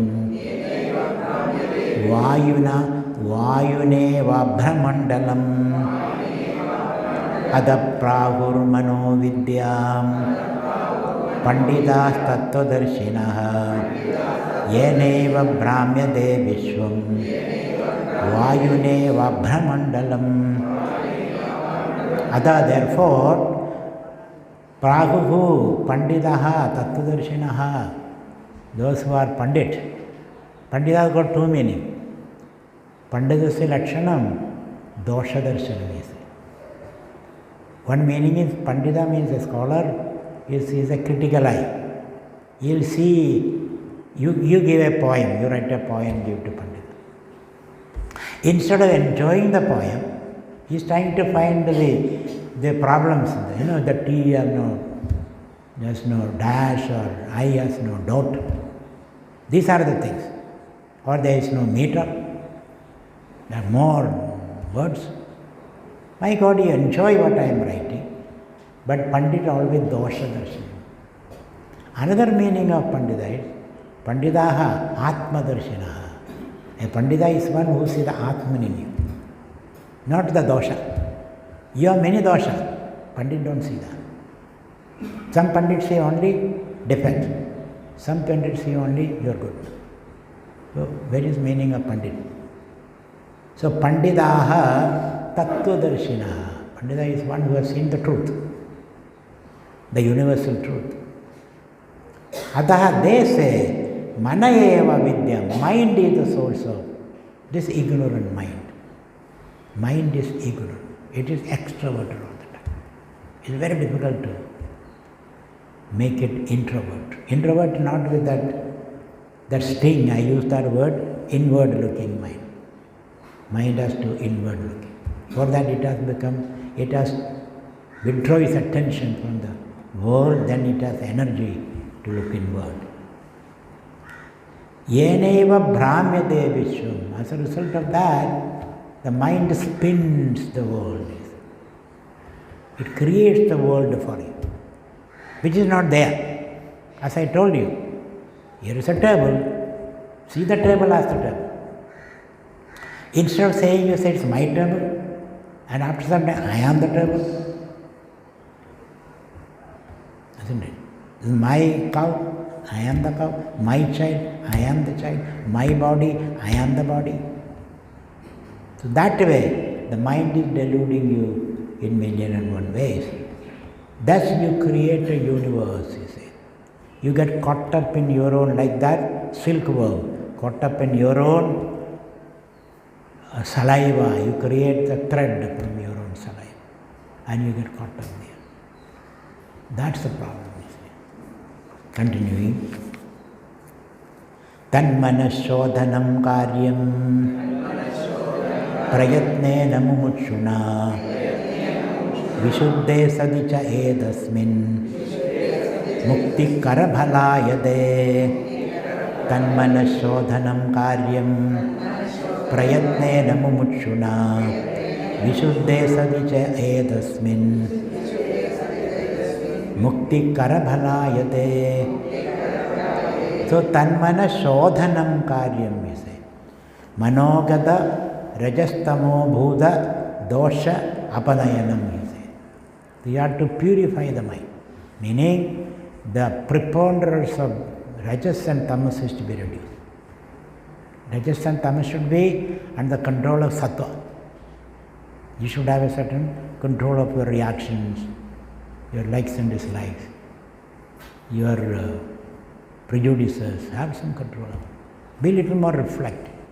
So tanmana shodha. So I should say, a pure mind is a mind which will not react violently. Let me put it that way. A pure mind will not react violently. It will only respond. A response should be very nuanced. Immediately you don't say he's a fake, he's a bad man. You take your own time to form your opinion. And all your opinions should be informed with this idea, Sarvam Khalu Idam Brahma. That idea should inform your opinion. Such a mind is a pure mind. So tad manas shodhanam karyam, you have to purify the mind, make it non-reactive. Then it can respond with responsibility. Response means to be responsible. You have the ability to respond, responsible. So, tatmana shodhanam karyam, and this, to purify the mind, you have to interact with the world. I told you that. Because mind manifests in interactive space. So then you have to apply this value. So, tanmana shodhanam karyam prayatnena mumutshuna, you have to make some effort. Make some effort for that. Prayatnena mumutshuna. Vishuddham sadi, the mind is pure and non-reacting, calm and quiet. Chayadasmin mukti karabhalayade. Mukti, moksham is like a karabhala. Karabhala means a berry in the hollow of your palm. It's so clear. It becomes so easy and clear for you. Why? Because it's your nature. Moksha is your nature. Moksha is not something that you have to acquire now. If you acquire it, you lose it all. Meaning you have never been in the jail. Therefore, there is no question of freedom from the prison. If you are freed from the prison, then you will go back to the prison again. Because you develop certain taste for that. You will go back again. At least there is a prison, there is a fear. The government changes, they'll put me in the prison, isn't it? As long as there is prison, there will be a fear of existence. So here you realize, I am always free. I am okay. Shivoham. Satchidananda. So tan manashodhanam karyam prayatnena mumukshuna vishuddhe sadicha yadasmin mukti karabhalayate. That's clear as a fruit in your hand. Mokshega satya vishayeshu ragam nirmulya sanyasya cha sarva karma sachraddhaya shravanadi nishtaha rajasvabhavam sadhunodi buddhe mokshega satya vishayeshu ragam nirmulya sanyasya cha sarva karma sachraddhaya shravanadi nishtaha rajasvabhavam sadhunodi buddhe. So how do you remove the influence of rajas in your mind? Rajasvabhavam sadhunodi nashayadi buddhe. How do you remove the rajasvabhavam in the Buddha? The influence of rajas in your Buddha. That's what you are doing now. What are you doing now? Mokshaiga satya. You are passionate about moksha. That's all what I want. I don't need anything else. I need moksha. At least catch that word should inspire you. Moksha, freedom, fearlessness, self-sufficiency, a sense of full. That's what I need. So mokshaiga satya. I don't need anything else. And I am ready to pay any price for it. This moksha. Because I am tired of the way I am living. So mokshaiga satya, extremely desiring moksha, you say.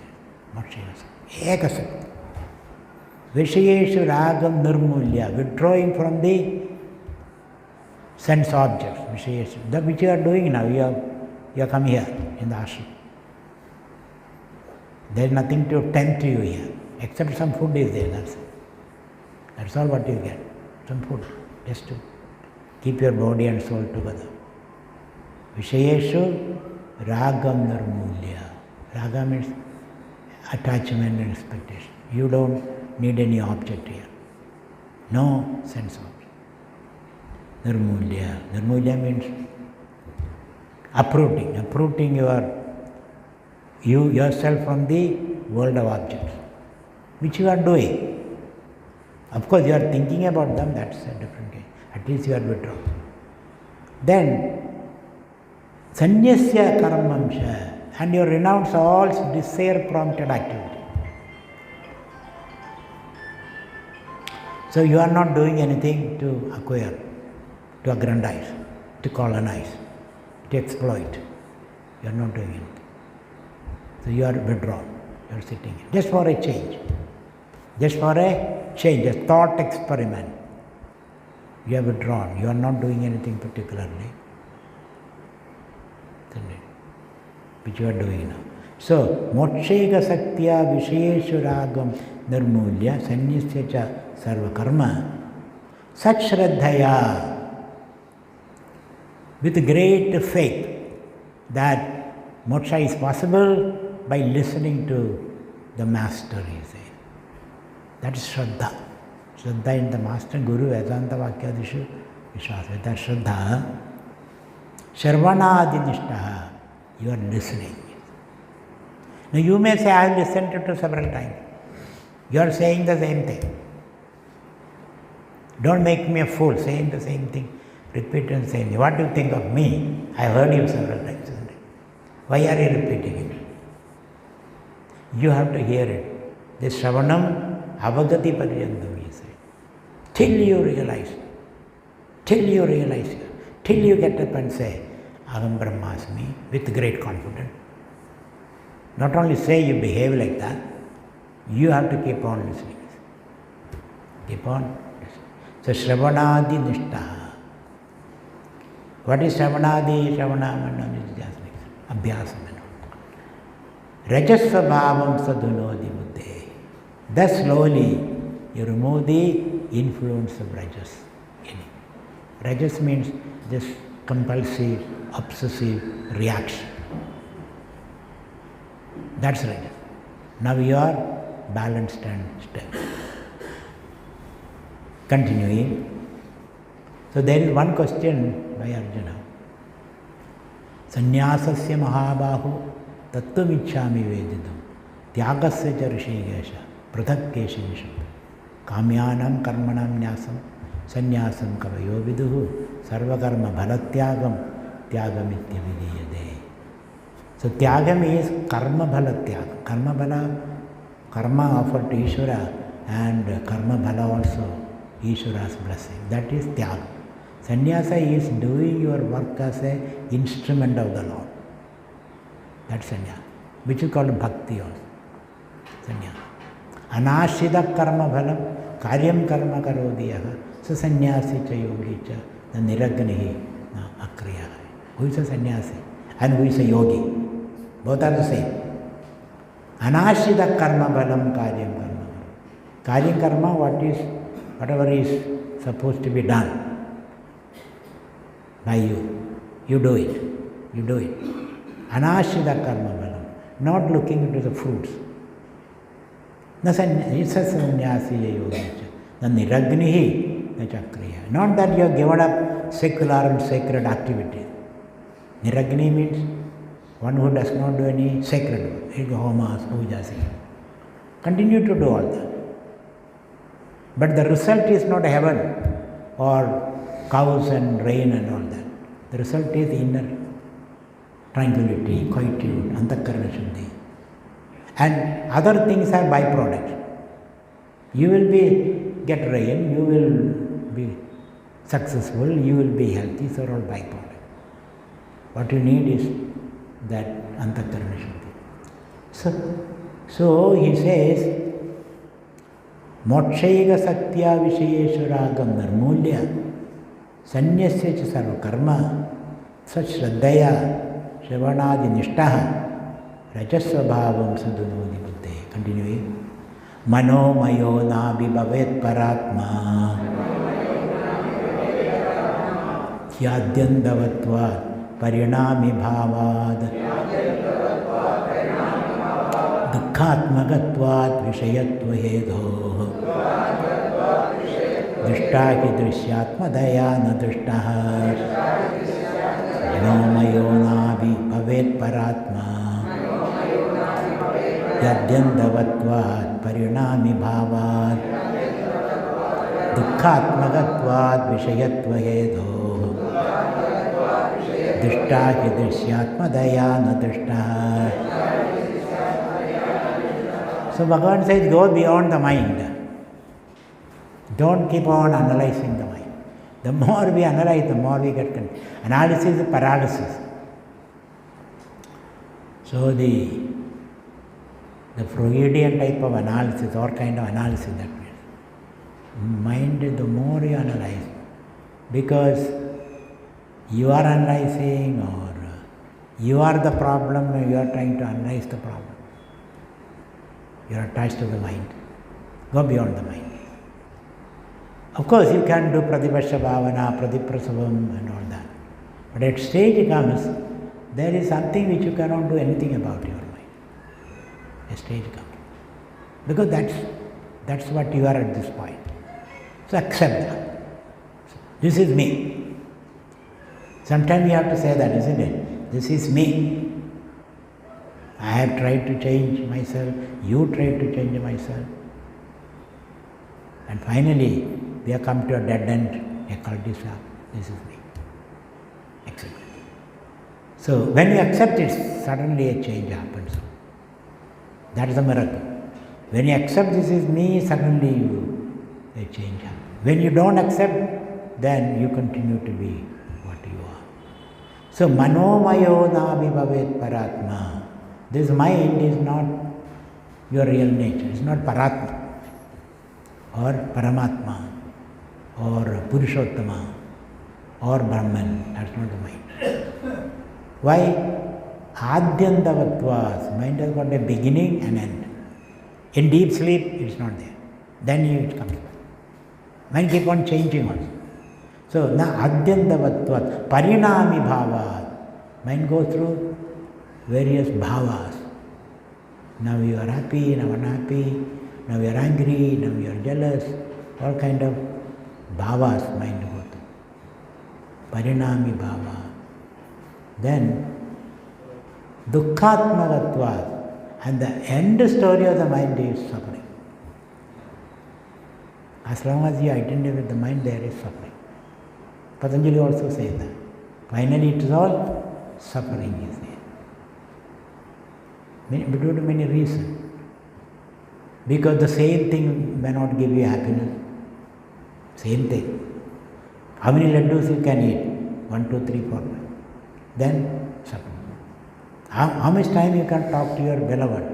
Only some time. Afterwards you say, give me a break. How much you can play with your grandchild? After some time you say, Apupan has to sleep a little bit, isn't it? It's over. I have to sleep a little bit. You cannot go on continue to do that. So therefore, this changes. Your need for that thing changes. Its capacity to give you pleasure changes. Then, when you enjoy something, you are missing something else. Now you are sitting here. You are missing a lot of other things, isn't it? You have to make a choice. Which is painful. Which is painful. I am sitting here. I should have been somewhere else. So much is going on. This is called opportunity cost in economics. You are missing something to gain something else. Isn't it? And then, so you get bored with it. You are missing something. And then addiction comes. That what is addiction? You need the same, more and more gives you less and less. ML principle. More and more gives you less and less. First cigarette gives you a kick, isn't it? Second cigarette, not much kick. Third cigarette, fourth cigarette, you kick the cigarette off. So this way. So addiction, change, then you lose something else by making this choice. All this lead to pain. And finally, you feel a fool at the end of the day. So that is why Adyandavatvat Parinami Bhavat Dukkhatmagatvat Vishayatva Hedu. Another thing is the mind is an object. Vishayam. You are the Vishayi. Mind is the Vishayam. Mind you can objectify. You can watch your mind in deep state of contemplation. Your own peculiarities you can watch. Your desires, your frustrations, your ambitions, your secret grief. Nobody knows, but you can. Mind can be observed. If not the total mind, that deep mind, you will not be able to observe. But they will manifest like Babla. Then you can observe. Suddenly, this man is smiling. So, he is 94-year-old. Why are you smiling? Because I suddenly remembered when I was in the college days. Suddenly, a memory. So, the deep mind will manifest. Then you can watch. Otherwise, it is inaccessible. So, dukkhatmagatvat vishayatva hedoho. Mind is an object. Drishta, he, drishyatmadaya, drishta. So, drishta means the Atman. Atman, which is drishta, the observer, cannot be drishya. Atman cannot be drishyatmadaya, drishta, he said. Drishyam can never become the drishta. Drishta can never become the drishyam. That's a law. That's an ironclad law. A subject is always a subject. It can never become an object. If it becomes an object, it is not a subject. The same thing cannot be subject and object. I cannot ride on my own shoulders. I cannot be run over by a car I am driving. I cannot taste my own tongue. The brain feels pain, but brain itself has no pain. You can make a surgery, brain does not feel any pain. You can cut the brain. But brain is feeling it. Similarly, the Atman, who is always a drishta, natu drishyade, rupam drishyam lojanam drikka, tad drishyam driktu manasam, drishyaha dhivrittayaha sakshi, dirgeva tadu drishyade. These objects can be seen, eyes are seeing, eyes can be seen, mind is seeing, isn't it? Mind says, I cannot see properly, so mind sees eyes. Mind itself is seen in the light of consciousness. That can never be seen easily. So there is an end to this journey. Like the river ends into the ocean. Thereafter it doesn't go further. So, drishyat, dukkhatmagatvad vishayatva hedo, drishtahi, drishyatmadayana drishtaha. It is never possible, it is not seen, that the seer ever becoming the seen, you see. No. So, mind is the scenery. I am the seer, the consciousness. Consciousness can never become an object. So, therefore, you cannot study consciousness. A lot of new institutes are coming up like mushrooms, studying consciousness. They can never study consciousness. They have to sit quiet and be conscious. That's all what they can do. You can study the brain maybe. Brain produce consciousness is like a ChatGPT consciousness, let's say. Brain produce consciousness. So consciousness can never be studied. You can only be conscious. You can never be made into. So only way to know consciousness is meditate. Meditate and realize your nature as conscious. Everybody's nature as conscious. There is only conscious. That's the way. And it can never be objective. Nothing. No microscope, telescope, periscope. It doesn't come under the scope of any of those things. You have to simply sit, watch, and be conscious. That's all what we can. So I guarantee these institutes which is springing up now, they are only studying the brain, you say, brain process. That itself is very complicated. Trillions and trillions of communication within the brain, trillions of synapses, billions of neurons. It's very difficult to study even the brain, you say. But they are trying. They are trying to study the brain. They map out the brain a little bit here and there. And with that limited knowledge, they say, this is consciousness. There are various theories. But real consciousness can never be, according to Bhagavad Gita, can never be studied. So you can just meditate and realize your nature as, and when you know that, how do you know that I understood consciousness? How do you know? You give up your search for happiness and be happy. So I should say, that's why the laughing Buddha. Buddha teaches by a laughter. Like the Chinese masters. Chinese don't believe in much philosophy. Philosophy is very complex process. So Chinese are called their philosopher Confucius. They are confusing. Isn't it? They call their philosopher Confucius. Confucius is the greatest philosopher.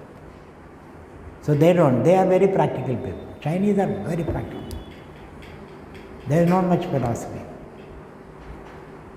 So what they do, Chinese masters, they'll come and hundreds of people are sitting. And the Guru comes and the Shishyas, they all sit on the stage. And the main Guru just started laughing. That's all it is. Just laugh. When he laughs, other Shishyas also laugh. Because laughter is infectious. You cannot stop laughing. When somebody is laughing, you cannot stop laughing. You don't know why is he laughing, nor do you know why are you laughing. Then the gurus all laugh, and then the front row laugh, second row laugh, and the whole assembly roars in laughter. And when a Chinese laugh, they close their eyes because there's that small eyes, high cheekbones, isn't it? They close their eyes. When the whole audience close their eyes, the Guru and Shishya disappear. When they open their eyes, empty space, shunyam, shunya sarvam, isn't it? So, shunyam, purnamada, purnamidam, shunyamada, shunyamidam, shunya, shunyamudachyade, shunyasya, shunyamadaya, shunyameva vachichyade. Isn't it? So, all shunyam. Again they laugh. Class is over. Isn't it? So, it's as simple as that, he says. So, stand apart and then watch the whole thing. Okay.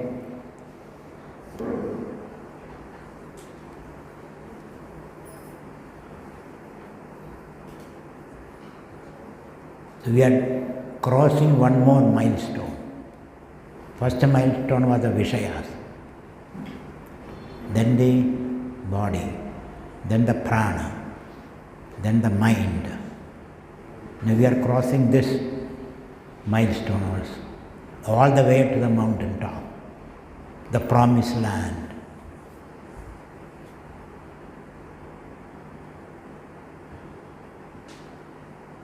These are various stairs, various stories of a building. Another way of looking at that.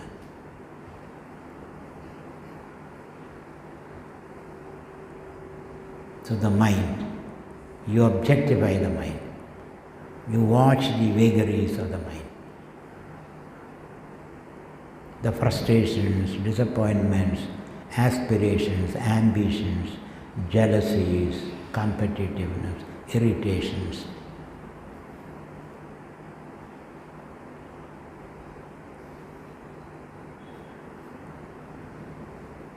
And the miracle is, when you watch distance and watch the mind organizes itself.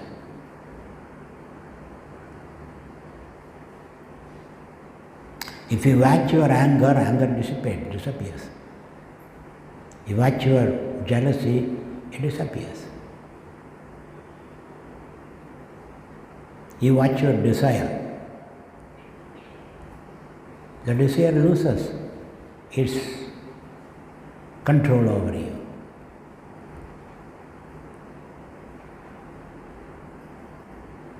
So bringing the awareness, what is called the mindfulness, is the most effective method of disciplining. So in meditation, not only you watch the Vishaya Prapancham, we watch our body, we watch our prana, we watch our mind.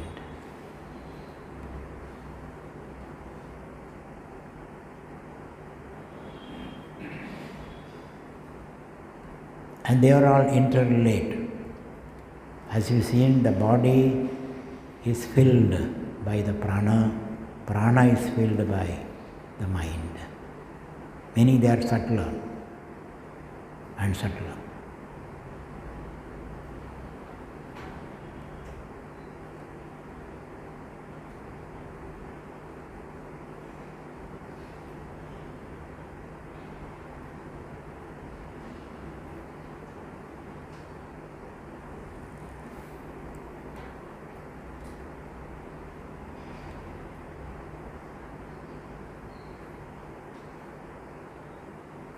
And the next port of call is the buddhi. Vijnanamaya kosha. From manomaya, we move to buddhi, Vijnanamaya kosha.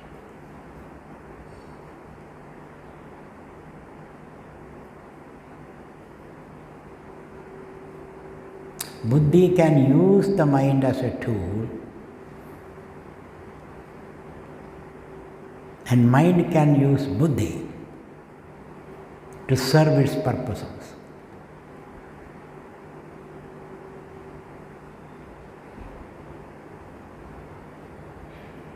Sometimes buddhi comes under the spell of emotions.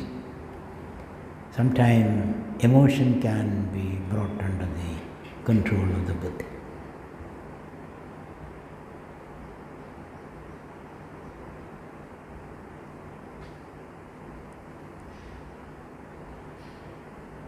So as a meditator, you are observing the mind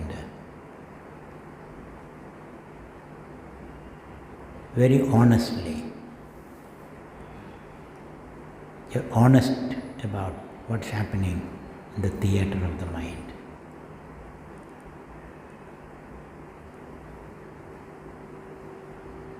You can be honest to yourself. You don't have to be honest to the outer world. They may manipulate that private information, but you can be honest to yourself.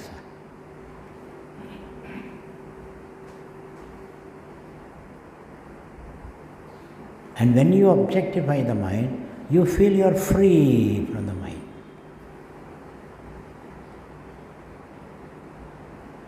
The outside world and the legal system may not recognize that freedom, but you for yourself. And hence Bhagavan says, Abhijay sudurachara sadhureva samantavya samyak vyavasido hisa.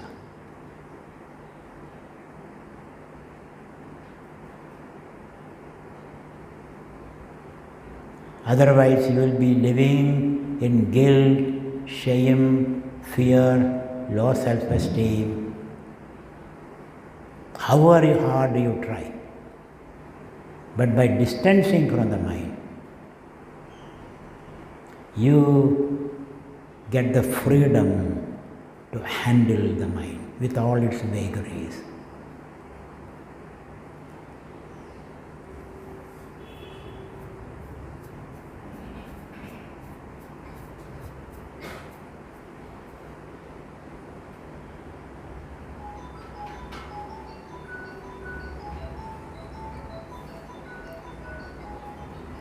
So let this be your meditation, watching the mind.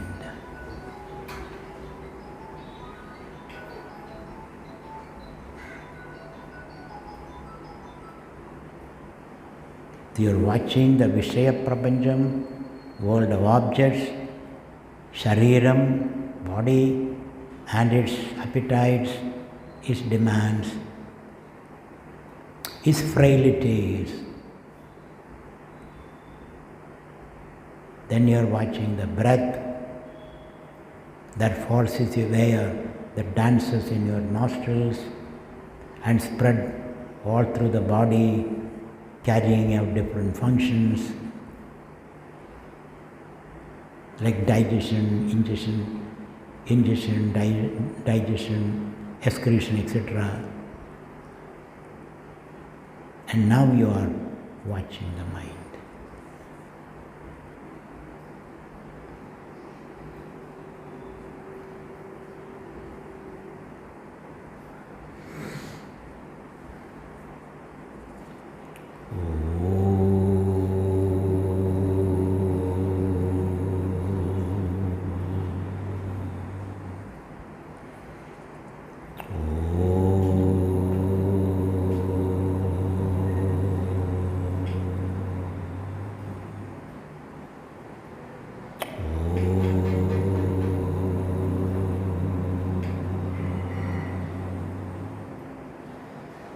Purnamada Purnamidam Purnat Purnamudachyate Purnasya Purnamadaya Purnamevavashishyate. Om Shanti Shanti